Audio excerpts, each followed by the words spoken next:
ચાલો વિદ્યાર્થી મિત્રો, આજે સત્યમ વિદ્યાલયની YouTube ચેનલમાં ઓનલાઈન એજ્યુકેશનમાં ધોરણ 10 વિષય સામાજિક વિજ્ઞાન પાઠ 16 ભારતીય અર્થતંત્રમાં ઉદારીકરણ અને વૈશ્વિકરણ આપણે તેનો અભ્યાસ કરી રહ્યા છીએ। આ પાઠના આપણે ભાગ 1 અને ભાગ 2 બે વિડિયો જોઈ ચૂક્યા છીએ। આજે આ વિડિયોમાં ભાગ 3 એમાં આપણે ભારતીય અર્થતંત્ર પર અસર, ટકાઉ વિકાસ અને આ વિકાસ થવાથી પર્યાવરણની સંતુલન કેવી રીતે ખોરવાય છે આવા અલગ અલગ પોઈન્ટ્સનો અભ્યાસ કરવાનો છે। તો પહેલો પોઈન્ટ છે કે ભારતીય અર્થતંત્ર પર અસર। આ સંસ્થાની સ્થાપના ના સમયથી જ ભારત આ સંસ્થાનું સભ્ય છે। આથી ભારત પર આ સંસ્થાનો કેવો પ્રભાવ પડશે અથવા ભારતને કેવા પ્રકારના લાભો મળશે તેની ચર્ચા મુખ્યત્વે નીચે મુજબ છે। એટલે શું કહે છે કે જે ભારતની આ સંસ્થા છે એટલે કે WTO વિશે આગળના વિડિયોમાં આપણે વાત કરી હતી કે વર્લ્ડ ટ્રેડ ઓર્ગેનાઇઝેશન વિશ્વ વેપાર સંગઠન। જ્યારથી વિશ્વ વેપાર સંગઠનની સ્થાપના થઈ છે ત્યારથી ભારત દેશ તેનું એક મુખ્ય સભ્ય રહ્યું છે। તો એમ કે આ સંસ્થામાં જ્યારથી ભારત જોડાયું છે ત્યારથી આ સંસ્થાનો ભારત દેશ ઉપર એમ કે પ્રભાવ રહ્યો છે અને એના મુખ્ય મુદ્દાઓ નીચે મુજબ છે। વિશ્વ વેપારમાં ભારતનો હિસ્સો 0.5% હતો। આંતરરાષ્ટ્રીય વેપારમાં વધારો થવાથી આપણી નિકાસોમાં જંગી વધારો થયો અને તેના પરિણામે વિશ્વ વેપારમાં ભારતનો હિસ્સો વધીને 1% થી પણ વધુ થયો છે। જો પહેલો ફાયદો એ થયો કે વિશ્વ વેપારમાં ભારતનો હિસ્સો 0.5% જેટલો હતો। 0.5% જેટલો હતો પણ WTO સાથે જોડાવાથી ભારતની નિકાસોમાં વધારો થયો। ભારતની નિકાસોમાં વધારો થયો જેથી કરીને આપણો વિશ્વ વ્યાપાર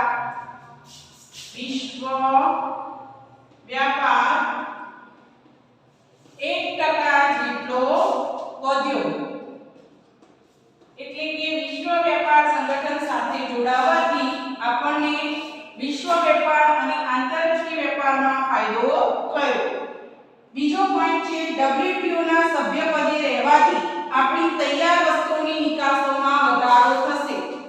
WTO ના સભ્યપદે રહેવાથી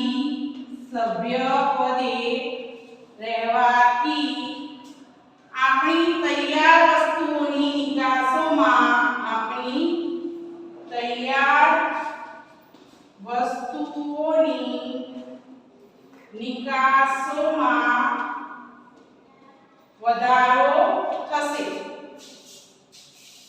વધારો થશે।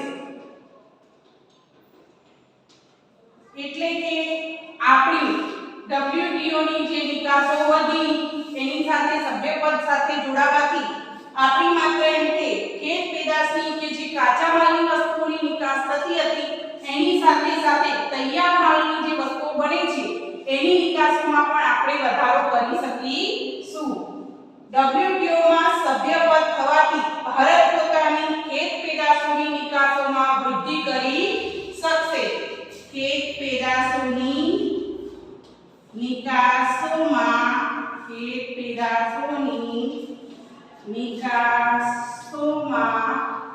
વૃદ્ધિ કરી શકશે।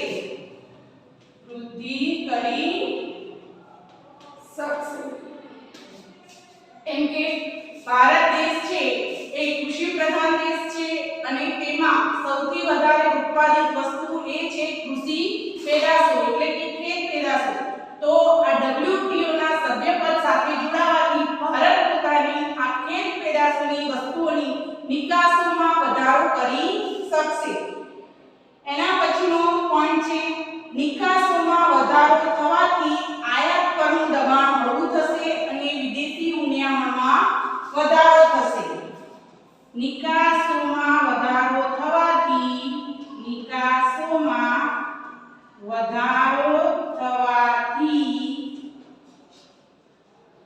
આયાત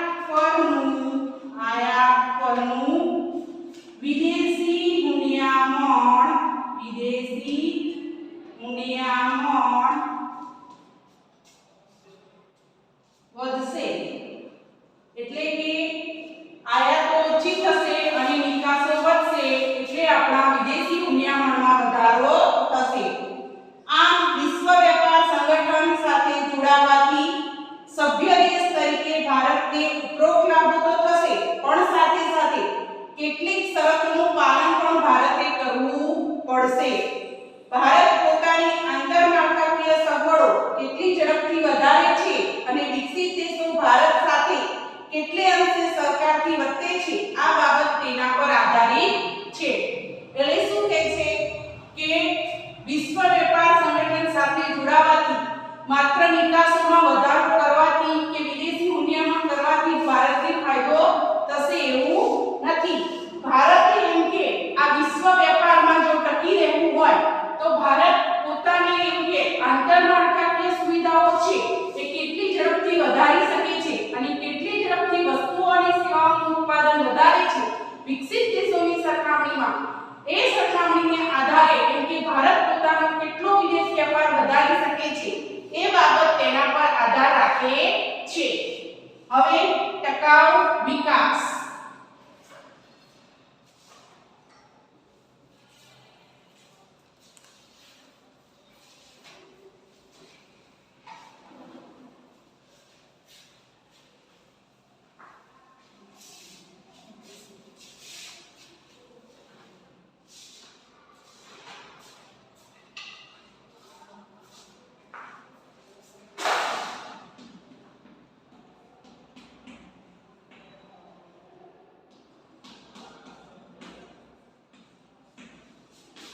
હવે આગળનો જે પોઈન્ટ છે એ છે ટકાઉ વિકાસ.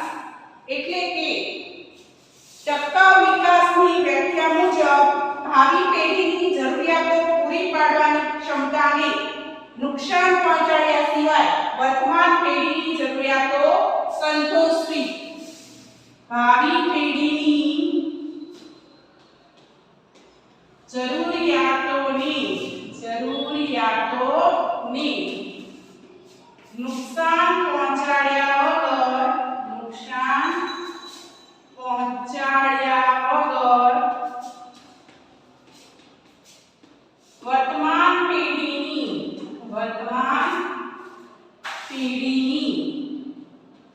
જરૂરિયાત સંતોષવી.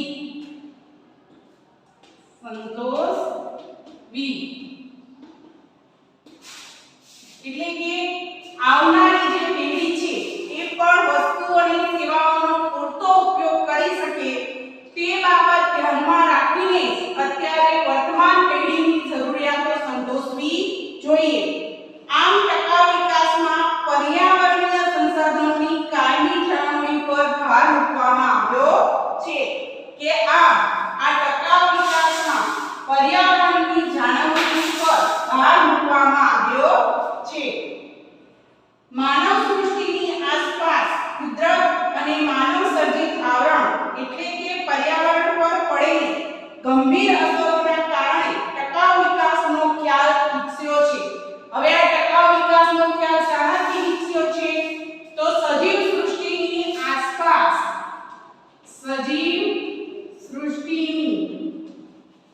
આસપાસ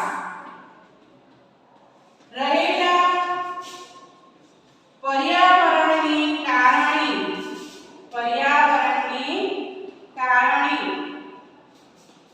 આ ટકાઉ વિકાસનો ખ્યાલ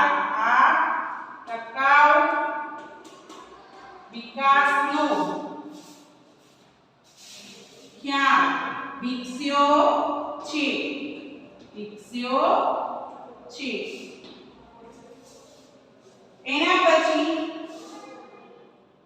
આજની પેઢીએ જે વિકાસ સાધ્યો છે અને જે ઝડપથી વિકાસ સાધી રહી છે તેને ભવિષ્યમાં ટકાવી શકાય તેમ નથી.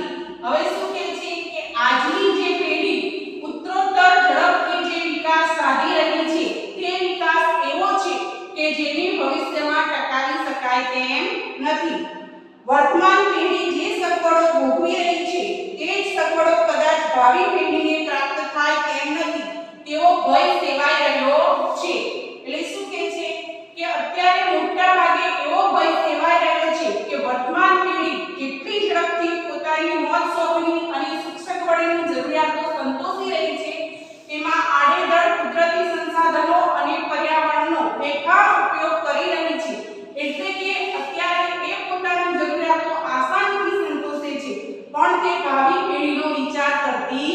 નથી.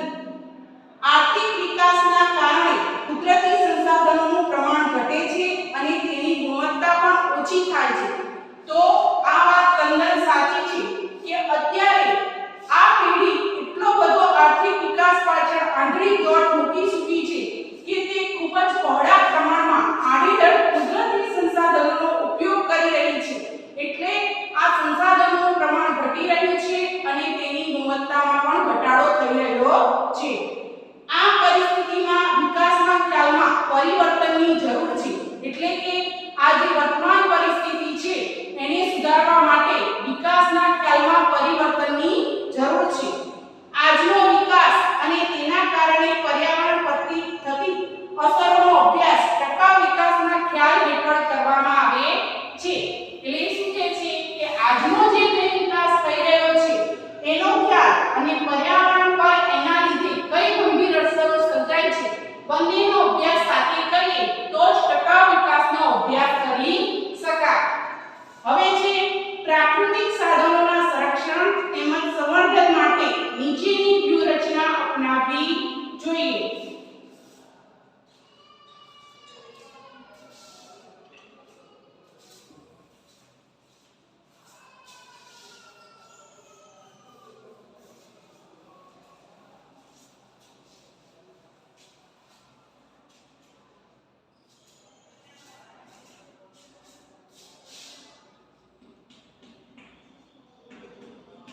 પ્રાકૃતિક સાધનોના સંવર્ધન અને સંરક્ષણ માટે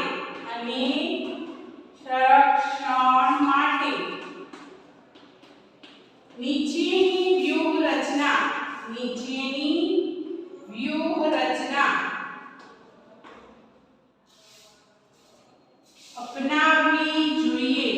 અપનાવવી જોઈએ.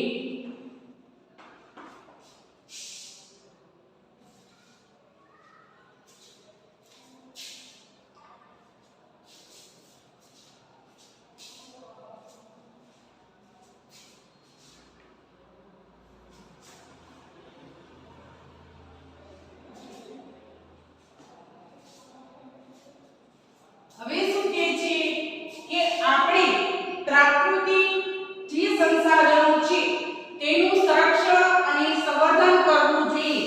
તો તે માટે આપણે કઈ વ્યૂહરચના અપનાવવી જોઈએ, કેવા પગલાં લેવા જોઈએ?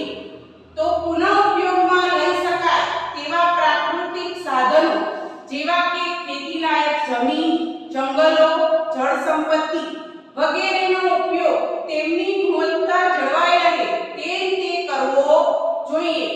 અને જે પ્રાકૃતિક સાધનો એક જ વખત ઉપયોગમાં લઈ શકાય તેવા છે જેવા કે કોલસો, પેટ્રોલિયમ ખનિજો વગેરેનો કાળજીપૂર્વક ઉપયોગ કરવો જોઈએ.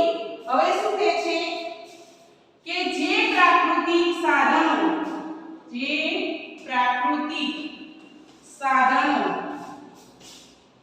પુનઃ ઉપયોગમાં લઈ શકાય તેવા હોય,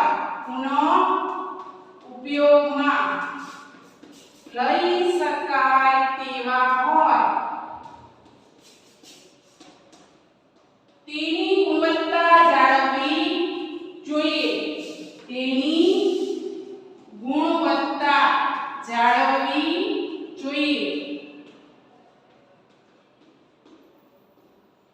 એટલે કે જંગલો, જંગલ સંપત્તિ, ખેતીલાયક જમીન વગેરેનો એકથી વધારે ઉપયોગ શક્ય છે તો આવી સંસાધનોનો ઉપયોગ તેની ગુણવત્તા જળવાઈ રહે તે મુજબ કરવો જોઈએ.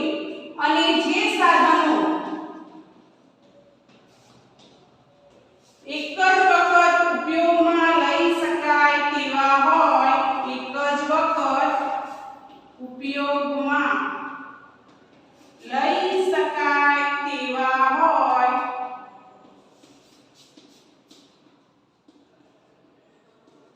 તેની કાળજીપૂર્વક જાળવણી કરવી જોઈએ.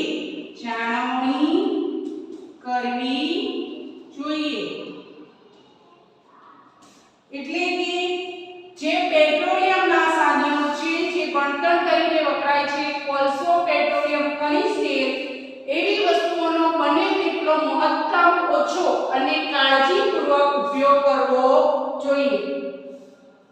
બીજું છે વાહન વ્યવહાર ખર્ચ ઓછું થાય તે રીતે ઉદ્યોગોનું સ્થાન નક્કી કરવું અને વાહનોમાં અને ઉદ્યોગોમાં પર્યાવરણ મિત્ર ટેકનોલોજીનો ઉપયોગ વધે તેવા પ્રયાસો હાથ ધરવા.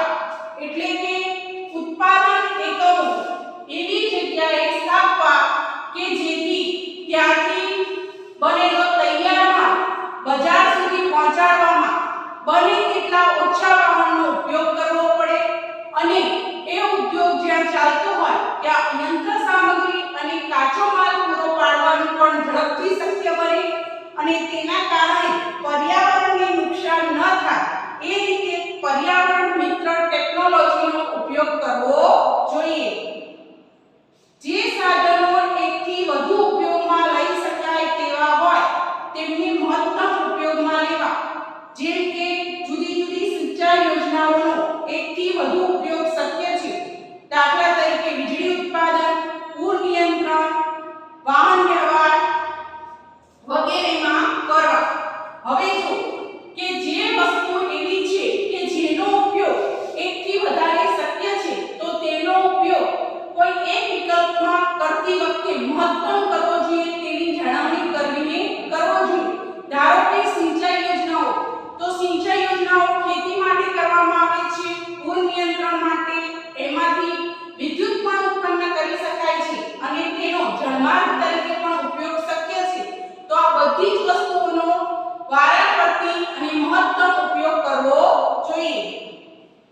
પ્રાકૃતિક સાધનોનો દુરુપયોગ ન થાય, ઔદ્યોગિક કચરાનો બિન આયોજિત નિકાલ, ઝેરી રસાયણો, વધતા જતા ગંદા વસવાટો અટકાવવા વગેરે પર નિયંત્રણ મૂકવા જોઈએ.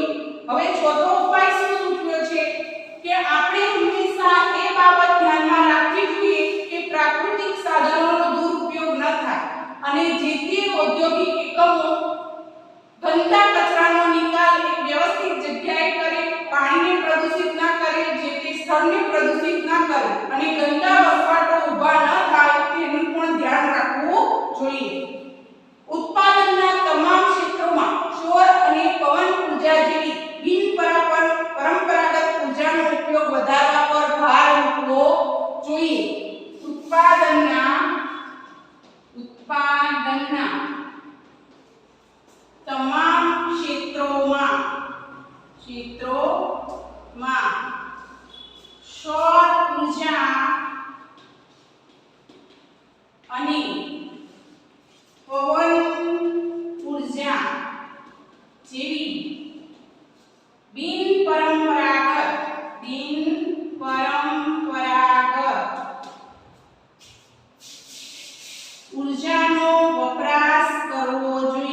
ઉર્જાનો વપરાશ કરવો જોઈએ. હવે આની બિનપરંપરાગત ઉર્જાનો વપરાશ એટલા માટે વધારવો જોઈએ કે આવી ઉર્જાના વપરાશથી પ્રદૂષણ ઓછું ફેલાય છે અને જે પેટ્રોલિયમ કે બીજા બંધનથી વિદ્યુત ઉત્પન્ન કરવામાં આવે છે એનો આપણે બચાવ કરી શકીએ છીએ અને એનો બીજી જગ્યાએ આપણે બીજા વિકલ્પમાં ઉપયોગ કરી શકીએ છીએ. માટે આપણે વધુને વધુ ઉત્પાદિત ઔદ્યોગિક એકમોમાં આવી સૌર ઉર્જા અને પવન ઉર્જાનો ઉપયોગ કરવો જોઈએ. એના પછીનો પોઈન્ટ છે પર્યાવરણની સુરક્ષા માટેના પગલાં.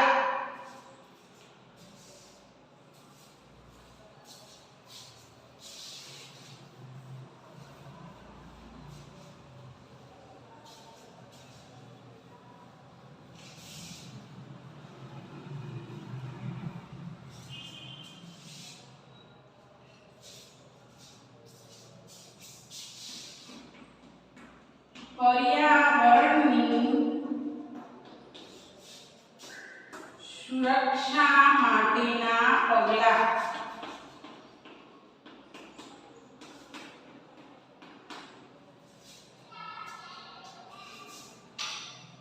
એટલે કે હવે આપણે જે કંઈ ઔદ્યોગિક એકમો સ્થાપીએ કે આપણે જે કંઈ આર્થિક વિકાસના પગલાં ભરીએ તો એમાં સૌપ્રથમ આપણે ધ્યાન રાખવા જેવી બાબત છે તો એ છે પર્યાવરણની સુરક્ષા. પર્યાવરણની સુરક્ષા માટે સ્વીડનના સ્ટોકહોમ શહેરમાં 1972 માં પ્રથમ વખત પૃથ્વી પરિષદનું આયોજન કરવામાં આવ્યું હતું. હવે જો પર્યાવરણની સુરક્ષા માટે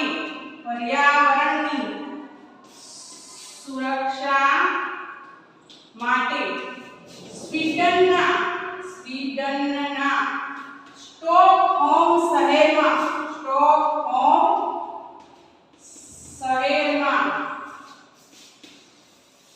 ઈસવીસન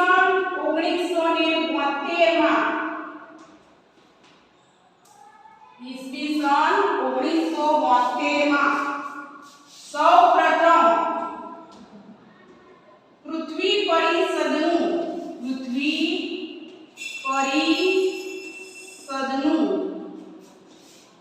આયોજન કરવામાં આવ્યું હતું.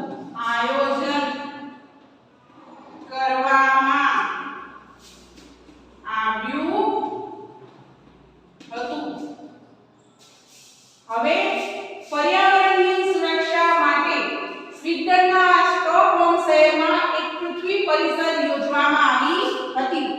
ત્યારબાદ વખત વૈશ્વિક ધોરણે પર્યાવરણ અંગે જુદા જુદા અનેક સંમેલનો અને શિબિરો યોજાઈ.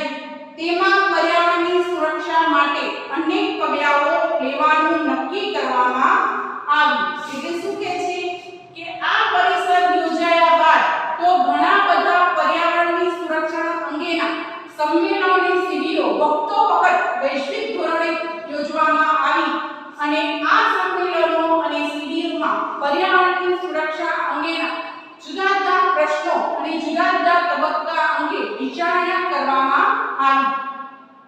ભારત પણ આ વૈશ્વિક પ્રયાસોમાં સામેલ છે. આપણો ભારત દેશ પણ એમ કે આ વિશ્વ જે પર્યાવરણની સુરક્ષા માટેના પ્રયાસો કરે છે એમાં આપણો દેશ પણ સામેલ છે. રાષ્ટ્રીય સ્તરે પર્યાવરણ જાગૃતિ માટે સરકાર વિવિધ પ્રયાસો કરી રહી છે. આપણને બધાને ખબર જ છે કે પર્યાવરણની અસમતુલતા અને પર્યાવરણની જે વ્યવસ્થા છે એ અત્યારે ખૂબ જ મોટા જોખમમાં છે અને દરેક દેશ અત્યારે રાષ્ટ્રીય સ્તરે પોતાના પર્યાવરણને બચાવવા માટે કંઈક ને કંઈક પગલાં ભરી રહી છે. પહેલું, દેશના મુખ્ય શહેરોના પ્રદૂષણની માહિતી પ્રગટ થાય છે. પહેલું પગલું સૌપ્રથમ એ લેવાનું છે કે દેશના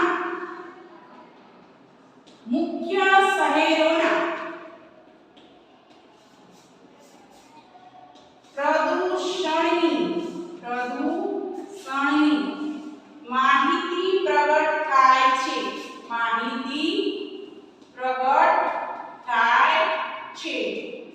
એટલે કે દેશના જે મુખ્ય શહેરો હોય જેમ કે આપણો ભારત દેશ તો એના મુખ્ય શહેર દિલ્હી, મુંબઈ, કલકત્તા, મદ્રાસ એવા મુખ્ય મોટા શહેરોમાં કેટલા ટકા પ્રદૂષણ છે અને શેનાથી વધારે પ્રદૂષણ ફેલાય છે તેની માહિતી ભેગી કરવી જોઈએ.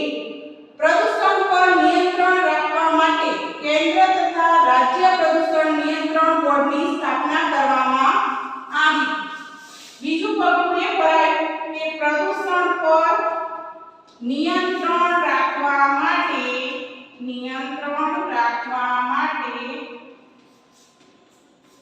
કેન્દ્ર તથા રાજ્ય સરકાર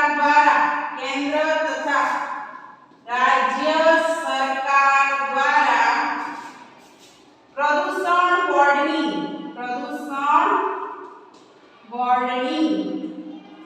રચના કરવામાં આવી.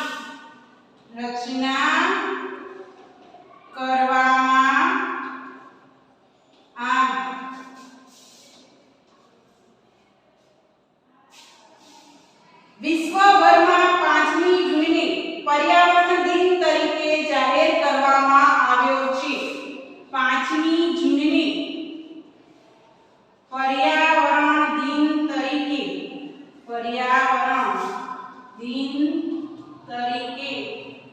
જાહેર કરવામાં આવ્યો છે જાહેર કરવામાં આવ્યો છે એટલે કે વિશ્વભરમાં 5મી જૂનના દિવસને પર્યાવરણ દિવસ તરીકે ઉજવવામાં આવે છે અને તે દિવસે પર્યાવરણના જુદા જુદા ભાગો અને પર્યાવરણની સુરક્ષા અંગેના સંમેલનો અને કાર્યક્રમો યોજવામાં આવે છે અને ટીવીમાં પણ તેને લગતા જુદા જુદા પ્રોગ્રામો પ્રસારિત કરવામાં આવે છે કે જેથી લોકો પર્યાવરણનું મહત્વ સમજે અને તેની જાળવણી કરવાના કંઈક ઉપાયો હાથ ધરે 1981 માં ભારત સરકારે વાયુ પ્રદૂષણ નિયંત્રણ ધારો પસાર કર્યો 1981 માં ભારત સરકારે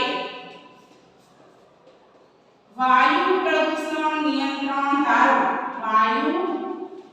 પ્રદૂષણ નિયંત્રણ ધારો પસાર કર્યો